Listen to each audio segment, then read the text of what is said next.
سب تمہارا کرم ہے آقا کی بات اب تک بنی ہوئی ہے۔ اعوذ باللہ من الشیطان الرجیم، بسم اللہ الرحمن الرحیم۔ برج قوس سیگیٹیریس، آپ لوگوں کی پڑھائی سورہ ناس اور سورہ فلق ہے۔ آپ لوگوں نے کیا کرنا ہے، یہ دونوں صورتیں اپنے موبائل میں اوپن کر لینی ہے، مگر موبائل کو پہلے آپ نے، اب چاہیں تو سپارے کے اوپر بھی 30واں سپارہ بھی ساتھ لے کے جا سکتے، آپ نے موبائل کو گیلا ہاتھ مار کر اس کو پاک کر لینا ہے۔ پاک کرنے کے بعد آپ نے یہ دونوں صورتیں باری باری ان کو ڈاؤن لوڈ کر کے بیچ میں رکھ لینا ہے، تصویروں کو، ٹھیک ہے۔ اس کے بعد آپ نے کسی کو بھیج کر پہلے پتہ کروا لینا ہے کہ چاند نظر آ رہا ہے۔ اگر وہ کہتا ہے جی نظر آ رہا ہے، چاہے یہ رمضان کی پہلی تاریخ ہو، دوسری ہو، چاہے تیسری ہو، ٹھیک ہے، مگر چاند کا نظر آنا ضروری ہے، اس کے بغیر نہ جائیے گا۔ تو آپ نے چھت پر یا جہاں سے چاند نظر آئے وہاں پر چلے جانا ہے، جہاں سے بھی چاند نظر آئے وہاں پر جانے کا باوضو ہو کر جائیں گے۔ آپ نے وہاں پر جانا ہے، چاند کی زیارت کرنے کے بعد فوری طور پر آپ نے دونوں صورتوں میں سے کوئی بھی ایک صورت اوپن کر لینی ہے، ٹھیک ہے، پھر اس کی زیارت کرنی ہے، یعنی چاند کی زیارت کرنے کے بعد قرآن مجید کی زیارت کرنا ضروری ہے، ٹھیک ہے۔ تو پھر آپ نے اس کو اوپن کرنا ہے اور آپ نے دونوں جو ہے صورتیں وہ پڑھنی ہیں۔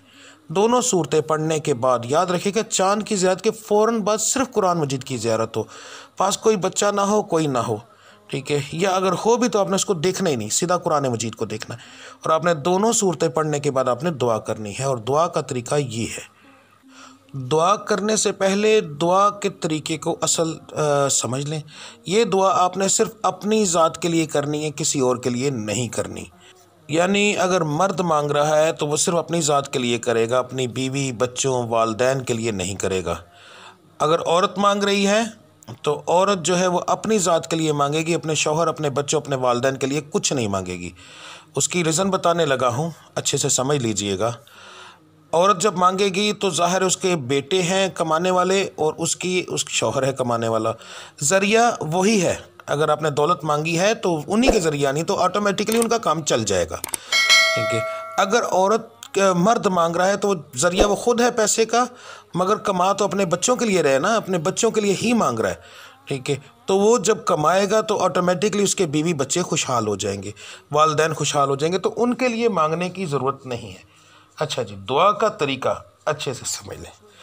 درود ابراہیمی، پھر الحمد شریف، اور پھر دعا کرنی ہے آپ نے اپنے رب العزت کی ذات سے۔ یہ کہنا ہے کہ اے رب العزت، اس رمضان المبارک کے نئے چاند کے طفیل، اس پہلے دن کی طفیل، میری زندگی کو آسائشوں سے بھر دے، مجھے بے شمار دنیاوی دولت عطا فرمائے، صاف کہنا ہے دنیاوی دولت عطا فرمائے، مجھے بے شمار دنیاوی عزت عطا فرمائے۔ رب العزت ہر کسی کو میری تابع کر دے، رب العزت ہر کوئی میری عزت کرے، ٹھیک ہے۔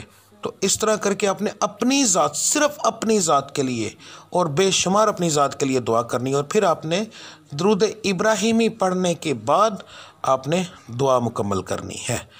یاد رکھیے گا دنیا کی دولت ہوگی تو اس سے نیکیاں بھی کماؤ گے اور اسی سے آخرت بنے گی۔ اگر دنیاوی دولت نہ ہوئی تو آخرت بھی کیسے بنے گی، اتنی وہ بھی نہیں بنتی۔ تو دنیاوی دولت ہر چیز کے لیے ضروری ہے۔ دنیاوی دولت گناہوں سے بچنے کے لیے بھی ضروری ہے، کیونکہ دنیاوی دولت ہو تو بندہ قتل و غارت یہ وہ نہیں کرتا۔ کچھ لوگ ایسے ہوتے ہیں جن کے اللہ کی ذات نے دلوں پر قفل لگائے ہوئے ہیں، ان کا آپ چھوڑ دیں، میں عام لوگوں کی بات کر رہا ہوں۔ تو اس طرح آپ نے دعا کرنی ہے، تو میرے رب العزت کا کرم دیکھیے گا کہ کتنا اعلیٰ مہینہ آپ کا گزرے گا، اور آنے والا وقت اس مہینے کے طفیل کر کے ٹھیک ہو جائے گا انشاءاللہ تعالی۔ تو ملتے ہیں انشاءاللہ اگلی ویڈیو میں، تب تک کے لیے مجھے اجازت دیجیے۔ اللہ آپ سب کا حامی و ناصر۔ السلام علیکم ورحمۃ اللہ وبرکاتہ۔